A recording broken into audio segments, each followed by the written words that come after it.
is Bill 54. Bill, Dr. Jared Wesley, a political scientist, he calls it the most comprehensive set of anti-democratic reforms in Alberta's history. Full-on Americanization of our democracy. You see, you've probably heard Danielle Smith, well, she spent a lot of time this year doing little cocktails and canapé tour of the United States, taking selfies with some of the most extreme far-right Republican politicians she could find. Now, she claims she was there to influence them, to influence Donald Trump, to back down on imposing tariffs on Canada. We know that didn't work.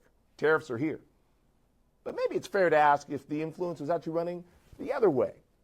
Because according to Dr. Wesley, Bill 54, well, it's pretty much a carbon copy of the kinds of shady tactics that have been used by Donald Trump and the Republican Party in the U.S.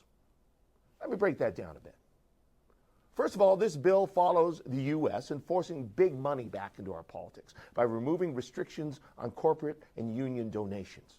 So that means people who have a lot of money are going to be able to use numbered companies to funnel even more of their money to support political parties, candidates, and other third parties to influence our elections.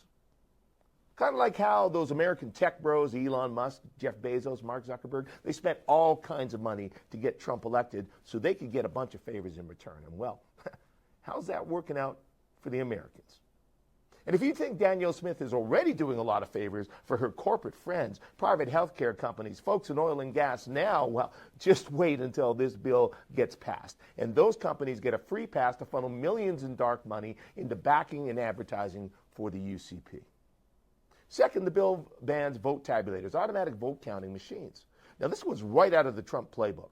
All of his unhinged rants about stop the steal, all those conspiracy theories about Dominion voting machines, all the lies he used to try to convince Americans that they couldn't trust their elections. Well, now the UCP are bringing that here to ensure all of our future elections are going to be more expensive because we have to hire hundreds of people to hand count ballots and get that count done within 12 hours. Millions of tax dollars being spent to make our elections less efficient while they undermine trust in the process. Pretty much the opposite of what they say this bill is supposed to do. Good job, UCP. Third, the bill's saturated with a grab bag of Republican tactics aimed at suppressing the vote. It strips the ability to vote at any polling station. It makes it harder to get a special ballot, and it takes away the right to vote from anyone who doesn't have photo ID, all in the name of preventing voter fraud. But the thing is, that's a problem that doesn't exist.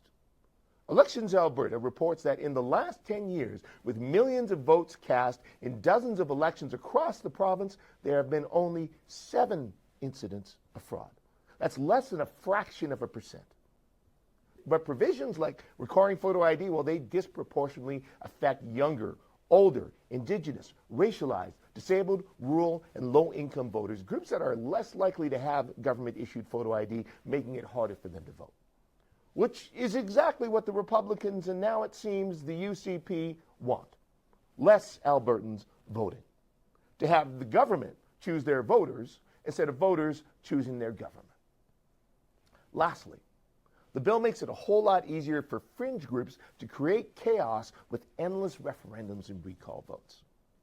In the U.S., Trump's friends, supporters, they've been using referendum votes to try to bypass legislatures and push all kinds of extreme ideas that don't have mainstream support, things that are rooted in conspiracy theories and misinformation. And wouldn't you know it, all through the recent federal election, friends and supporters of the UCP, heck, even Danielle Smith herself, have been talking about how if the Liberals won again, Albertans would be angry and start talking about separation.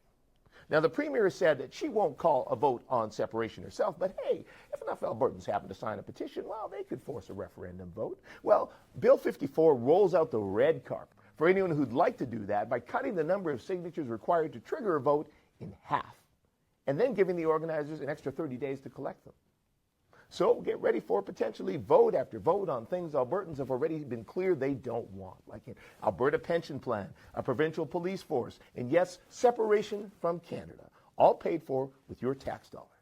At the same time, the UCP, well, they're drastically reducing the number of signatures needed to trigger a recall vote. That's a vote to decide if someone who's been elected should get to keep their position.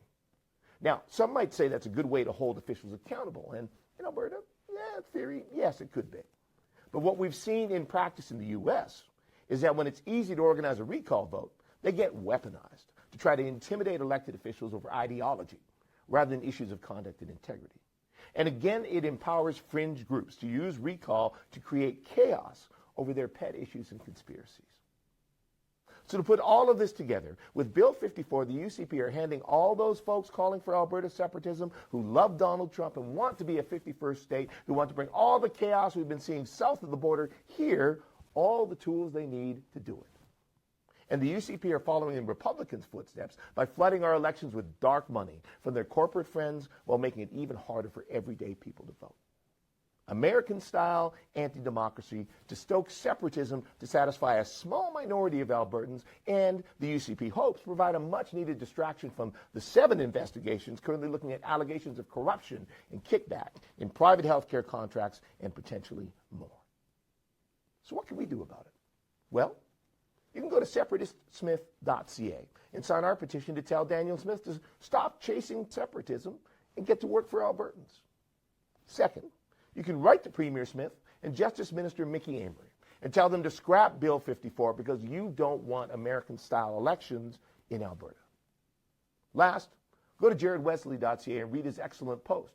Danielle Smith's electoral reforms are straight from the Trump playbook. Share it with your family and friends so they can know what the UCP are trying to push through with Bill 54. Because yes, better is possible, but we're going to have to fight to get it.